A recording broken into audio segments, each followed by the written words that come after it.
மாட்டிக்கினாரு ஒருத்தர் வர காப்பாத்தணும் கருத்தராலே காப்பாற்ற முடியாது, வாய்ப்புகளே கிடையாது. ஏன்னா பவித்ரா அந்த வீட்டுக்குள்ள பண்ண சம்பவங்கள் அப்படி ஐயோ அம்மா கொஞ்சம் நெஞ்ச சம்பவமா. வீட்டுக்குள்ள 7 பேரை காவு வாங்கிட்டு எதுவுமே தெரியாத மாதிரி கேம் ஆடினாங்க தெரியுமா, வேற லெவல் கேம். ஆனா நிறைய பேர் சொல்லுவாங்க பவித்ராக்கு எதுவுமே தெரியல, பவித்ரா ரொம்ப இன்னசென்டா இருக்காங்க. பாருங்க பவித்ரா அந்த கேம்ல ரொம்ப அடுத்த ஆளுக்காண்டி ரொம்ப பார்த்து விளையாடுறாங்கன்னு சொல்லிட்டு பயங்கரமா முட்டு கொடுத்தாங்க. டேய் பவித்ரா காடா கேம் தெரியாது, பவித்ரா தான் இந்த கேம் மொத்தமா பக்கா ஆடினது தெரியுமா.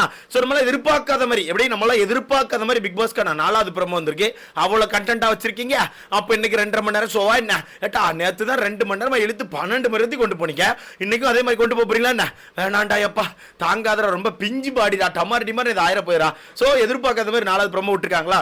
இந்த ப்ரோமோல பார்த்தா சேதனை பவித்ரா போட்டு பொழகிற மாதிரி காட்டுற. ஐயோ நான் கோவம் சேதனை பார்த்து கொஞ்சம் பொறுமை, சரியான கோபப்படுறாரு.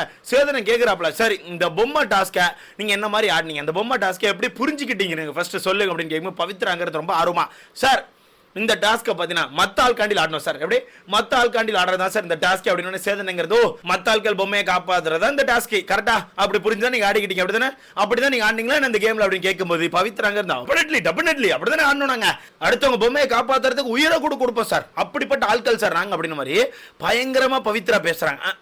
மாட்டிக்கிட்டமா நீ மாட்டிக்கிட்டமா அப்படியாமா நீ ஆடினு கேட்கும்போது அங்கிருந்து மஞ்சரிட்ட கேட்கறாங்க, மஞ்சரி நீங்க சொல்லுங்க யார் எப்படி ஆடினா இந்த கேமை நீங்க எப்படி புரிஞ்சுக்கிட்டீங்க கேட்டா, சார் அவங்களோட பொம்மை உள்ள போகலன்னு சொல்லி தான் சார் என்னோட பொம்மை உள்ள வைக்காம விட்டாங்க, உள்ள வரதுக்கு போயிட்டு பக்கத்துல வரதுக்கு போயிட்டு அதுக்கப்புறம் என் பொம்மை வைக்கல சார் சொல்லிட்டு மஞ்சரி ஒன்று சொல்றாங்க.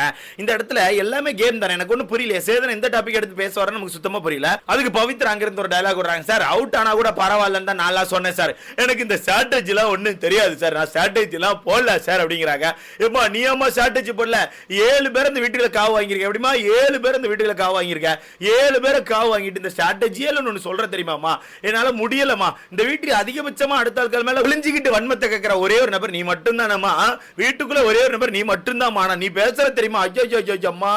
ஆனா அது சேதன் ஒண்ணு கேட்கிறாப்ல, அவுட் ஆனா கூட பரவாயில்லன்னு ஒரு கேம் ஆடிந்தா மஞ்சரி பொம்மை நீங்க உள்ள வச்சிருக்கணும்ல, ஏன் நீங்க வைக்கல, அப்ப இந்த விஷயத்தை நான் ஏத்துக்க மாட்டேன், கரெக்டான ஆன்சர் கொடுங்க அப்படிங்கும்போது, சார் அப்படி இல்ல சார் நான் வந்து இப்படி பூசிலாம் அழுக மாட்டேன் சார், ஒரு விஷயம் எனக்கு ஏத்துக்கணும்னா ஏத்துப்பேன் சார், நான் எதுவுமே தயங்க மாட்டேன் சார், நான் ஓப்பனா சொல்லிடுவேன் சார் சொன்னேன். சேதன டென்ஷன் ஆயிட்டா, என்னமா நீ ஸ்மார்ட்டா பேசுற நினைப்பா அப்படின்னு ஒரு மாதிரி கத்துறாப்ல.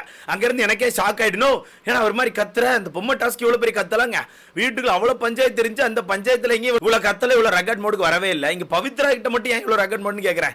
எனக்கு ஒன்றும் புரியல ப்ரோ, இவர் என்ன பண்றாரு, என்ன எதை பேஸ் பண்ணி பேசுற சுத்தமா புரியலையா. இந்த இடத்துல ஆக்சுவலா பவித்ரா பண்ணது தப்பான்னு கேட்டா எனக்கு தெரிஞ்சு நான் அந்த கேமா தான் பாக்குறேன்.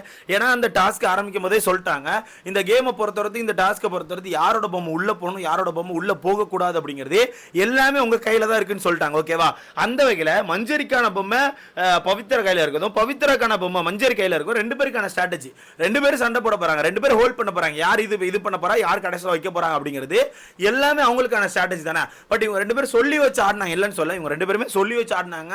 நான் இங்க பிடிச்சிக்கிறேன், நான் ஹோல்ட் பண்றேன், முடிஞ்ச அளவுக்கு உள்ள போ, யார் ஃபர்ஸ்ட் உள்ள போறாங்களோ அவங்க பொம்மை உள்ள வச்சலாம்னு சொல்லி தான் ஆடினாங்க 2 பேரும், இல்லைன்னு சொல்ல. ஏன்னா பவித்ரா எல்லார்ட்டுமே ஸ்ட்ராட்டஜி போட்டாங்க, வீட்டுக்குள்ள இருக்க 3/4 பேர்ட்ட பவித்ரா வந்து பிளான் பண்ணி தான் பண்ணிட்டு இருந்தாங்க. அந்த வகையில அந்த கடைசியில மஞ்சரி அவுட் ஆன டைம் தான் நம்ம சிவகுமார் குறுக்க வந்தார். அந்த ஒரு டைம் என்னாச்சுன்னா 2 பேரும் மாத்தி பொம்மை எடுத்துட்டு உள்ள ஓடுறாங்க. உள்ள போகும்போது போட்டா பார்த்தா அங்க டக்குனு ஸ்லாட் இருக்கு. இதுல மஞ்சரி ஃபர்ஸ்டே சொல்லிருப்பாங்க போல, நான் முடிஞ்ச அளவுக்கு யாரையா ஹோல்ட் பண்றேன், ரெண்டு ஸ்லாட்டை நீ லாக் பண்ணிரு, நான் வந்து உள்ள வச்சிரேன்னு சொல்றாங்க. அப்படி லாக் பண்ண முடியாது டக்குனு, நான் அங்க போய் அப்பலாம் லாக் பண்ண முடியாது, டக்குனு அடிச்சு போட்டு அடுத்த பொம்மை வச்சிருவான். சோ அதை சொல்லி இருப்பாங்க போல. இல்ல பவித்ரா உள்ள போயிருவாங்க, பவித்ரா உள்ள போயிட்டு அவங்க பொம்மை வைக்க போகும்போது அந்த ஸ்லாட்டை மறைச்சு நிற்பாங்க. டக்குனு சிவா உள்ள வருவார்ல, சிவா உள்ள வரும்போது பின்னாடி இருந்து மஞ்சரி டி-ஷர்ட் பிடிச்சி இழுப்பாங்க.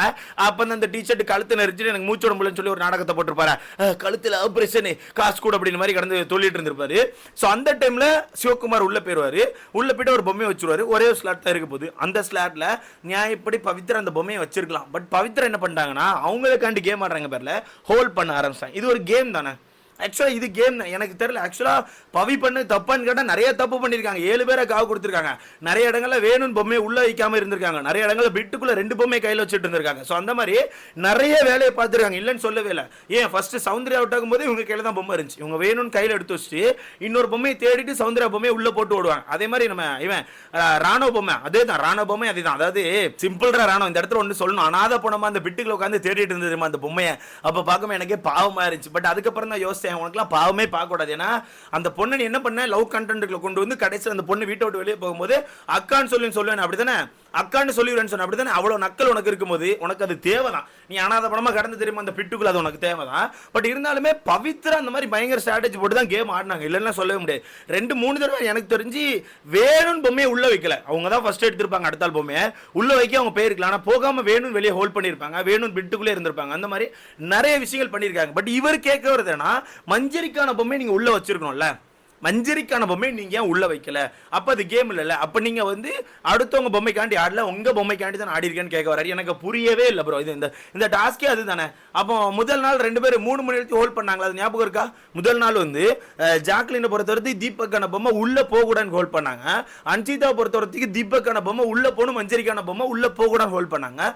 இவங்க 2 பேரும் ஹோல்ட் பண்ணி 3 வரைக்கும் இருந்தது. அது அப்ப என்னது, அதுவும் கேம் தானே. அது அவங்கவுங்க பொம்மை இல்லைனாலுமே அடுத்த ஆளுக்காண்டி தான் ஆடினாங்க.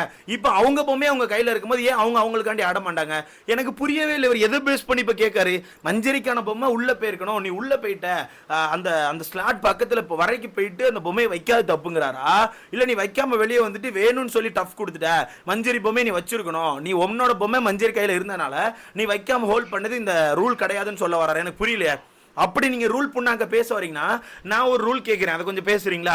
அருண் ஒருத்தர் இருக்காருல்ல, அருண் சிவகுமார், இந்த ரெண்டு டம்மி பீஸ் என்ன தெரியுமா? இந்த 2 டப்பாவும் மாத்தி அவன்ல பொம்மை அவன்ல கையில எடுத்துட்டு ஒரு நேரம் ஓடுவானு. இந்த பொம்மை டாஸ்க்ல நடந்துச்சுப்பா, இந்த வீடியோ கூட ட்விட்டருக்கு வேணா போய் பாருங்க. என்ன பண்ணுவான் தெரியுமா? அருண் அவனுக்கான பொம்மை கையில எடுத்து வச்சு ஓடுவான்.